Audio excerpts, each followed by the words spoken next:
देश पर हुआ है बड़ा आतंकी हमला और इस बड़े हमले से जुड़ी बड़ी कवरेज एबीपी न्यूज पर लगातार जारी है और ऐसे में एबीपी न्यूज 3 बड़े सवाल उठा रहा है। पहला सवाल, क्या युद्ध ही पाकिस्तान का इलाज है? दूसरा सवाल ये कि क्या मोदी जी के हाथ बंधे हुए हैं, आखिर क्यों बंधे हुए हैं प्रधानमंत्री नरेंद्र मोदी के हाथ? और तीसरा सवाल, घुसपैठ की सजा आखिर किसे मिलेगी? उरी हमले को लेकर देश गुस्से में है। हर तरफ से पाकिस्तान के खिलाफ कार्रवाई की मांग हो रही है। सरकार भी लगातार बैठक कर रही है। पीएम मोदी ने गृह मंत्री और रक्षा मंत्री के साथ बैठक की है। सबसे पहले बड़ी बातें आपको दिखाते हैं। तो देश पर बड़ा हमला हुआ है। उरी हमले पर पीएम के साथ गृह मंत्री और रक्षा मंत्री की बैठक हुई, जो अब से कुछ ही देर पहले खत्म हुई।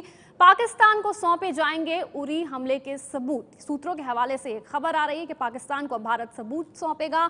गृह राज्य मंत्री किरेन रिजिजू ने बोला है कि सोच समझकर ही कार्रवाई की जाएगी। तो पाकिस्तान के खिलाफ सोच समझकर कार्रवाई की जाएगी। कल उरी हमले में 17 जवान शहीद हुए थे।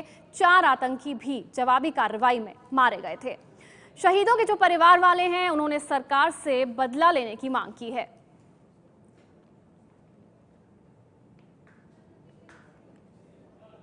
तो शहीदों के जो परिवार वाले हैं, उन्होंने ये सरकार से मांग की है कि पाकिस्तान से इस हमले का बदला लिया जाए। और इस बड़े हमले को लेकर प्रधानमंत्री नरेंद्र मोदी के घर बैठक हुई और ऐसे में एबीपी न्यूज इस बड़े हमले के बाद अहम सवाल उठा रहा है। वो सवाल हम आपको लगातार दिखा रहे हैं। फिलहाल पाकिस्तान को लेकर प्रधानमंत्री नरेंद्र मोदी ने निर्देश दिए हैं। पाकिस्तान को लेकर प्रधानमंत्री नरेंद्र मोदी ने यह कहा है कि पाकिस्तान को अलग थलग किया जाए। ये बड़ी खबर इस वक्त हम आपको बता रहे हैं। प्रधानमंत्री नरेंद्र मोदी ने कहा है कि पाकिस्तान को अलग थलग किया जाए। उरी आतंकी हमले के बाद प्रधानमंत्री निवास पर जो बैठक हुई, उसके बाद ये खबर निकल कर आ रही है कि प्रधानमंत्री नरेंद्र मोदी ने ऐसे निर्देश दिए हैं कि पाकिस्तान को अलग थलग किया जाए। तो अंतर्राष्ट्रीय समुदाय में पाकिस्तान को अलग थलग किया जाएगा, उसी को लेकर रणनीति बनाई जाएगी। उरी हमले के बाद प्रधानमंत्री नरेंद्र मोदी के घर अब से कुछ ही देर हुई बैठक खत्म हुई और इसको लेकर के प्रधानमंत्री ने कहा है कि पाकिस्तान को अलग थलग किया जाए। प्रधानमंत्री नरेंद्र मोदी का निर्देश।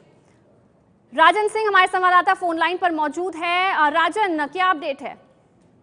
देखिए, बैठक खत्म हो गई। 1.5 घंटे चली बैठक और उस 1.5 घंटे की बैठक के बाद ये तय किया गया है कि एक तरीके से पाकिस्तान को राजनयिक तौर पर अलग थलग करने के लिए तमाम कदम उठाए जाएंगे, जिससे कि ये दुनिया के तमाम देशों को ये बताया जाएगा कि पाकिस्तान किस तरीके से भारत में न सिर्फ आतंकवाद को बढ़ावा दे रहा है, बल्कि पाकिस्तान की सेना की तरफ से आतंकी भेजे जा रहे हैं। जो सामान बरामद किए गए हैं उसमें कई ऐसे सामान है और ग्रेनेड है जिस पर पाकिस्तान सेना की मार्किंग है।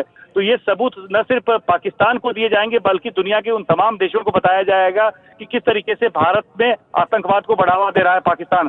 साथ ही घुसपैठ की स्थिति में भारतीय सेना बड़े ऑपरेशन को अंजाम दे सकती है और घुसपैठ कर चुके आतंकियों के लिए एक बड़ा ऑपरेशन चलाया जाएगा, ये हमारे सूत्र बता रहे हैं। लेकिन पाकिस्तान के पीओके की सीमा में अंदर घुसकर अभी सर्जिकल स्ट्राइक करने के लिए कोई फैसला नहीं हुआ है। सरकार के बारे में ये कहा जा रहा है कि सरकार के सामने में और प्रधानमंत्री के सामने में तमाम जो रोड मैप रखे गए थे ऑपरेशंस के, उस पर रखा गया है, लेकिन उचित समय पर उस पर भी फैसला लिया जाएगा। लेकिन पहले पाकिस्तान को एक आतंकवादी देश के तौर पर यूएन जनरल असेंबली में भी जब सुषमा स्वराज भाषण देंगी, तो उस दौरान जो गृहमंत्री राजनाथ सिंह ने कल कहा था कि पाकिस्तान एक आतंकवादी देश है, तो उसी आधार पर, उसी रणनीति के आधार पर पाकिस्तान को आतंकवादी देश घोषित करने की मांग भारत यूएन जनरल असेंबली से भी कर सकता है।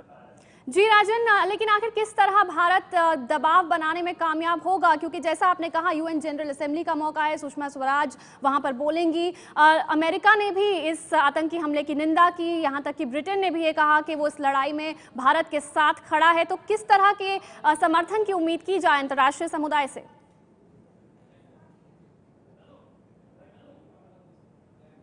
नकारने या उसको इनकार करना कोई मायने नहीं रखता है। सब चीज सामने में आ चुका है, इसलिए पाकिस्तान क्या रिएक्शन करता है उस पर अभी ज्यादा हम लोगों को ध्यान नहीं देना चाहिए। आरोप लगा रहे भारत का टैक्टिक्स है सर।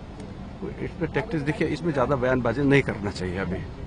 अभी जो कदम उठाएंगे वो देख करके उठाएंगे, सब कुछ में को ध्यान में रखते हुए, इसलिए इसको ज्यादा बयानबाजी करना इस वक्त ठीक नहीं है। लेकिन पठानकोट के बाद फिर से ये घटना लगातार नहीं, इसमें जो भी निर्णय होगा वो प्रधानमंत्री जी और गृह मंत्री जी, रक्षा मंत्री जी सबके सलाह मशवरा के बाद में आपको क्या जो भी देखने को मिलेगा उसके बाद आपको देखने को मिलेगा। लेकिन मेरे ख्याल से इस पूरी का जो हमला हुआ है, हमारे 17 लोगों के जो जाने गई हैं, उसको लेकर के बहुत ज़्यादा बयानबाजी करने का जरूरत नहीं है, क्योंकि इसमें देश को एकजुट होकर के इस कार्रवाई में जो भी होगा उसके लिए ज़्यादा बात नहीं करते हुए जो करना है वो कार्रवाई करना चाहिए। लेकिन उसमें बयानबाजी करेंगे तो वो ठीक नहीं होगा। सर, सिक्योरिटी एक्सपो में आप आए हैं, किस तरीके से देखते हैं सिक्योरिटी? क्योंकि वेपन्स की कभी कभार ये होता है कि फोर्सेस के पास जो वेपन्स है वो पुराने हो गए हैं, नई टेक्नोलॉजी इतनी ज्यादा नहीं है सिक्योरिटी फोर्सेस का, तो